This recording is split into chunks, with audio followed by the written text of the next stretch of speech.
Assalamualaikum warahmatullahi wabarakatuh. Bagaimana kabarnya hari ini? Alhamdulillah, luar biasa, bersemangat, Allahu Akbar. Yes, Alhamdulillah teman-teman kelas 1, sekarang kita sudah masuk di semester 2. Nah, untuk pelajaran bahasa Indonesia di semester 2 ini, di tema keempat, untuk pertemuan pertama kita akan membahas tentang ungkapan tolong. Nah, pasti di sini teman-teman sudah pernah mengucapkan ungkapan tolong kepada orang lain. Misalnya, saat teman-teman merasa kesulitan untuk melakukan sesuatu, atau misalnya ketika membutuhkan bantuan dari orang lain. Kita manusia pasti semuanya pernah mengucapkan ungkapan tolong kepada orang di sekitar kita. Tahukah kalian kapan kita menggunakan ungkapan tolong? Kita biasanya menggunakan ungkapan tolong saat kita merasa kesulitan dan membutuhkan bantuan orang lain. Misalnya, saat kalian mengalami kejadian-kejadian berikut ini. Contoh, jatuh dari sepeda. Ketika jatuh dari sepeda, pastinya teman-teman itu akan kesulitan untuk berdiri sendiri biasanya, karena badan, kaki, atau tangan itu biasanya terasa nyeri atau sakit ya akibat jatuh dari sepeda. Makanya biasanya kita membutuhkan bantuan orang lain dan menyampaikan ungkapan tolong kepada orang tersebut. Contoh lagi, tidak dapat mengerjakan sesuatu. Misalnya, ketika mengerjakan tugas-tugas, teman-teman merasa kesulitan. Pasti teman-teman di sini akan meminta tolong kepada mama atau papa untuk membantu menyelesaikan tugas-tugas tersebut. Nah, kemudian yang ketiga, misalnya kesulitan membawa barang-barang yang sangat berat.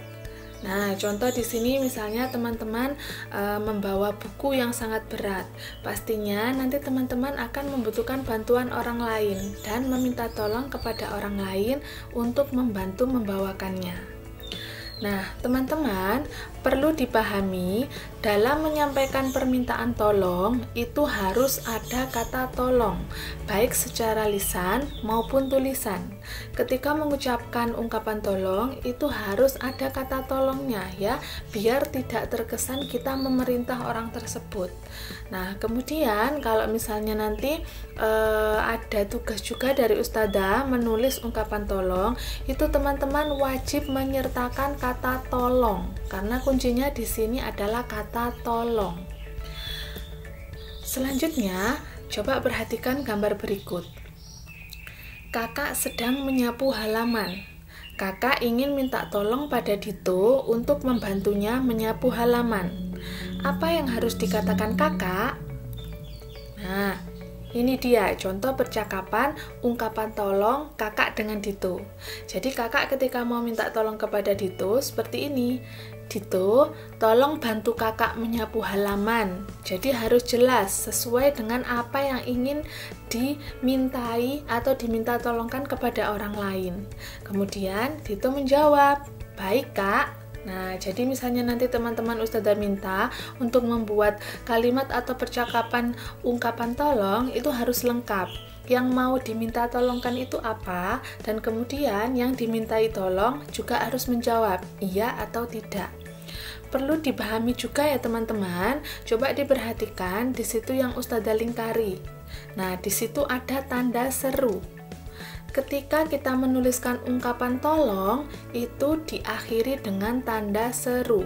Jadi nanti misalnya teman-teman mendapatkan soal menuliskan ungkapan tolong itu wajib diberi tanda seru ya. Nanti kalau misalnya tanda serunya tidak ada, mohon maaf, berarti jawaban teman-teman masih belum sempurna ya. Karena untuk ungkapan tolong sendiri itu wajib diakhiri dengan tanda seru. Nah, contoh lagi, silahkan diperhatikan gambar berikut. Di situ ada anak yang sedang jatuh dari sepeda ya, sepertinya. Coba kita lihat. Rina terjatuh dari sepeda. Rina ingin minta tolong pada Denny untuk membantunya berdiri. Apa yang harus dikatakan Rina? Nah, jadi di sini Rina ini lagi terjatuh, kemudian ingin minta tolong kepada Denny. Nah, ini dia percakapannya. Jadi Rina bilang ke Denny seperti ini, "Denny, tolong bantu aku berdiri ya, aku terjatuh dari sepeda." Kemudian Denny menjawab, "Iya Rina." Jadi harus jelas apa yang akan diminta tolongkan kepada orang lain. Kalau misalnya seperti ini, "Denny, tolong aku ya." Nah, itu kan masih belum jelas. Ini mau minta tolong apa ya? Jadi harus jelas. Kalau di sini tadi ingin minta bantuan untuk membantunya berdiri, jadi harus jelas dituliskannya. "Denny, tolong bantu aku berdiri ya. Aku terjatuh dari sepeda." Jadi harus lengkap ya teman-teman, harus jelas. Coba sekarang buatlah kalimat ungkapan tolong dari gambar-gambar berikut.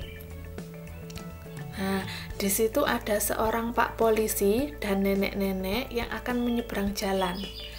Nenek ingin minta tolong pada pak polisi untuk menyeberang jalan.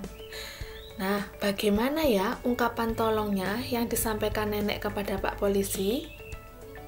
Harus jelas ya teman-teman, tidak asal menuliskan atau mengucapkan seperti ini, "Pak polisi, tolong." Nah, itu jadi masih tidak jelas.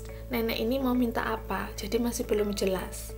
Jadi ungkapan yang jelas yaitu nenek bilang seperti ini ke Pak polisi, "Pak polisi, tolong bantu saya menyeberang jalan." Nah, ada kata tolong, kemudian juga ada tanda seru. Nah, itu dua hal yang wajib dituliskan ketika menuliskan ungkapan tolong. Jadi harus wajib ada kata tolong. Kalau tidak ada kata tolong, nanti kesannya menjadi ungkapan perintah, ya. Nah, misalnya, "Pak polisi, bantu saya menyeberang jalan." Itu terkesan seperti ungkapan perintah.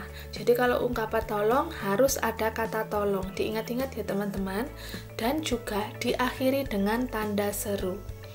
"Pak polisi, tolong bantu saya menyeberang jalan." Pak polisi menjawab, "Iya, Nek." Nah, selanjutnya, coba perhatikan gambar tersebut. Ibu ingin minta tolong pada Rio untuk membantunya mencuci piring. Bagaimana ya ungkapan tolong yang disampaikan ibu kepada Rio? Nah, ini dia. "Rio, tolong bantu ibu mencuci piring." Jadi ada kata tolong, kemudian diakhiri tanda seru, dan jelas apa yang ingin diminta tolongkan kepada orang lain. Kemudian Rio menjawab, "Baik, Bu." Nah, jadi seperti itu ya teman-teman. Jadi di sini Ustazah hanya menjelaskan hal-hal yang penting ketika kita menuliskan ungkapan tolong, yaitu yang pertama tadi harus ada kata tolong, biar tidak terkesan sebagai ungkapan perintah, karena nanti ungkapan perintah ada sendiri ya. Jadi ketika menuliskan ungkapan tolong wajib menuliskan kata tolong. Kemudian harus diakhiri dengan tanda seru, jangan sampai terlupa itu. Oke, kalau begitu teman-teman, nah karena sudah berakhir untuk materinya, jadi silakan teman-teman mempelajari lagi dan belajar menuliskan ungkapan tolong sesuai dengan kegiatan sehari-hari. Misalnya, mau minta tolong kepada ibu untuk membuatkan nasi goreng. Misalnya kalimatnya seperti ini, "Ibu, tolong buatkan aku nasi goreng." Nah, jadi silakan teman-teman berlatih membuat ungkapan tolong di rumah. Atas perhatiannya, Ustazah ucapkan terima kasih banyak ya teman-teman. Sampai ketemu lagi. Kelas 1, cerdas, ceria, bersemangat, Allahu Akbar, yes.